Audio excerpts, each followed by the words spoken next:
পয়লা বৈশাখ এসে গেছিল এবং গ্রীষ্মকালও এসে গেছে। গ্রীষ্মকালে এখন ছোট ছোট আম খাওয়ার বড্ড ইচ্ছে করছে।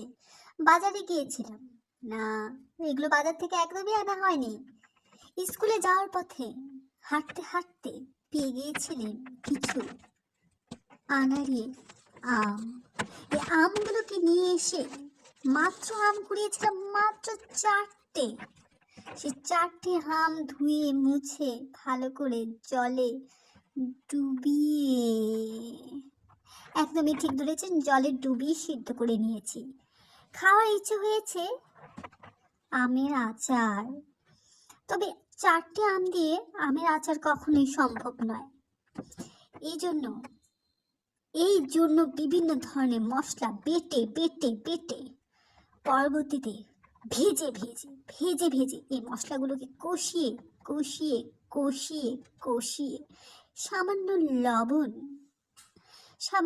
দিয়ে নেড়ে চেড়ে সামান্য হলুদ দিয়ে তাকে আরো একটু ভেজে ভেজে ভেজে তেনা তেনা করে দিয়েছি।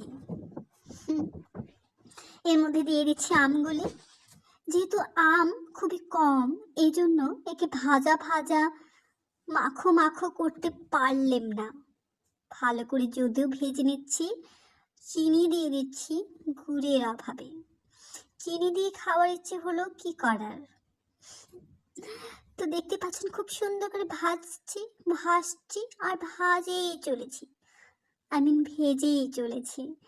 আর তার মধ্যে দিয়ে দিলাম জল জল জল দিয়ে নেড়ে চেড়ে হয়ে গেল ডাল, আমের ডাল। ধন্যবাদ।